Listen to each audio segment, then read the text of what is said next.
বক্তব্য থেকে যে জায়গাটা ছেড়ে গিয়েছি সেটা হচ্ছে যেখানে আইন তৈরি হয় সেখানেও আমাদেরকে লড়াইটাও ঠিক দিতে হবে।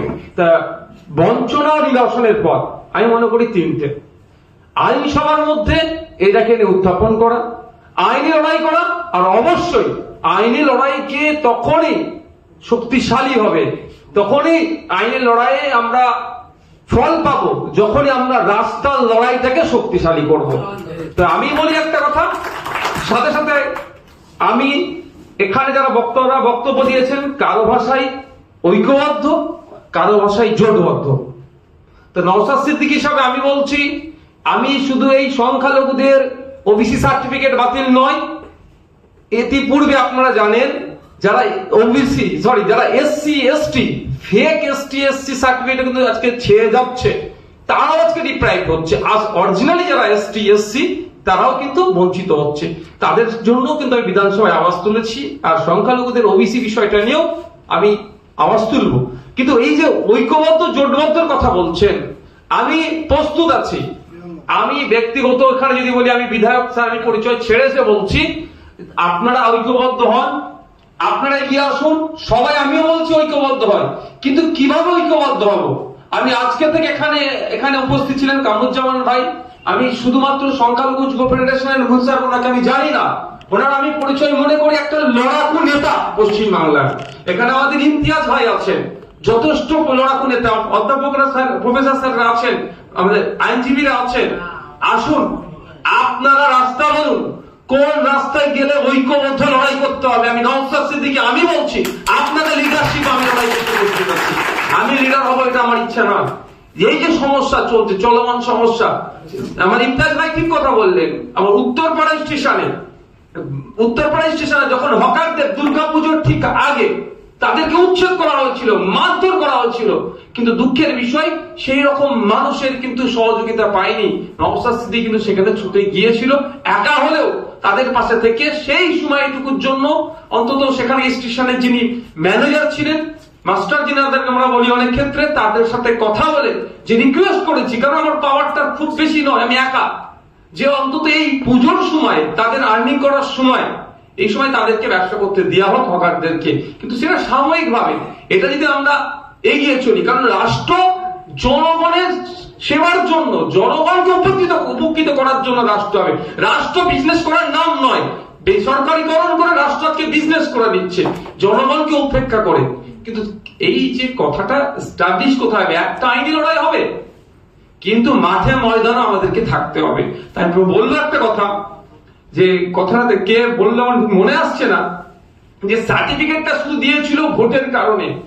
হ্যাঁ, আমি বলছি সার্টিফিকেটটা শুধু প্রদান করেছিল ভোটটা নেওয়ার জন্য, কারণ 2023-24 অর্থবর্ষের পশ্চিমবাংলার বাজেটটা দেখবেন সংখ্যালঘুদের জন্য বরাদ্দ করা হয়েছিল 5,000 কোটি টাকা সামথিং, আর 2024-25 অর্থবর্ষের জন্য দেখুন, 23-24 অর্থবর্ষের জন্য দেখুন, মানে পরস্পর দুটো বছর অর্থবর্ষের দেখুন, সেটা 5,500 কোটি টাকা দেখানো হচ্ছে। 5,000 কোটি টাকা, 5,500 কোটি টাকা, 4,700 কোটি টাকা, 4,500 কোটি টাকা, এই লাস্ট 4টে ফিনান্সিয়াল ইয়ারের কথা বলছি, তাহলে 20,000 কোটি টাকা প্রায় সংখ্যালঘুদের জন্য বরাদ্দ করা হয়েছে। কিন্তু খোঁজ নিয়ে দেখুন, এমএসকে, এসএসকে থেকে শুরু করে মাদ্রাসা শিক্ষা ব্যবস্থা, আলিয়া বিশ্ববিদ্যালয়ের সব শিক্ষার পরিকাঠামো আজকে ধ্বংস হয়ে যাচ্ছে। কিন্তু দেখানো কি হচ্ছে, যে এত বরাদ্দ করেছে। ঠিক একই ভাবে ওবিসি সার্টিফিকেটটা জেনে বুঝে ইচ্ছাকৃতভাবে ভুল করা হয়েছে, কারণ এটা নিয়েও একটা সংখ্যার মানুষকে রাজনীতি করতে যেমন দেওয়া হবে, ঠিক এটাও দেখিয়ে সুপ্রিম কোর্টে গিয়ে একটা এসএলপি করে তথ্যের অসত্য কিছু তথ্য, সেখানে মানে তথ্য কম দিয়ে বলবে তোমাদের হয়ে আমি লড়াই করছি, আবার আমার পাশে থাকো, আমি তোমাদের হয়ে লড়াই করবো, এটা বলার জন্য। তাই আমি অনুরোধ করব, সময় এসেছে, কাগে কাল নিয়ে চলে গেছে আর নয়, নিজের কানটার দিকে দেখো।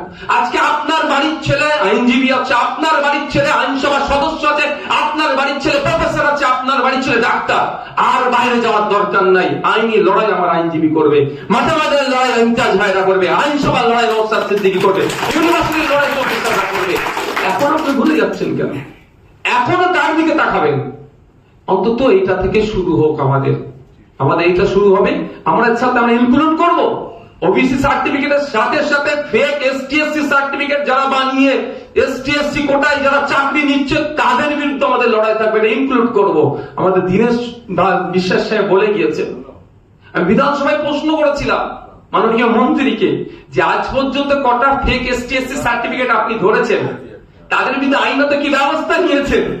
সুব্রহ্মণ্যে দাঁড়ালেন, দাঁড়িয়ে টোটাল একবার মুখ ঘুরিয়ে চারিদিকে দেখলেন, বলছে ব্যবস্থা নেওয়া হচ্ছে। আমি সংখ্যাটা বলুন না, বলছে ওটা পরে জানিয়ে দেবো। কিন্তু আমার এখনো সৌভাগ্য হয়নি সংখ্যাটা কত ছিল।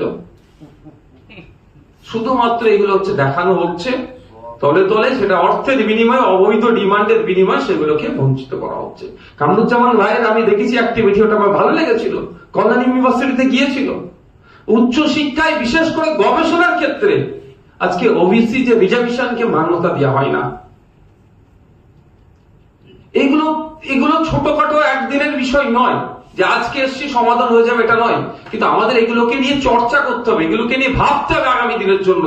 ওই আজকের সমস্যা কালকে হলো কি হলো মিটে গেল ওঠা নিয়ে ভাবলে তাহলে একের পর এক সমস্যা বাড়তে থাকবে।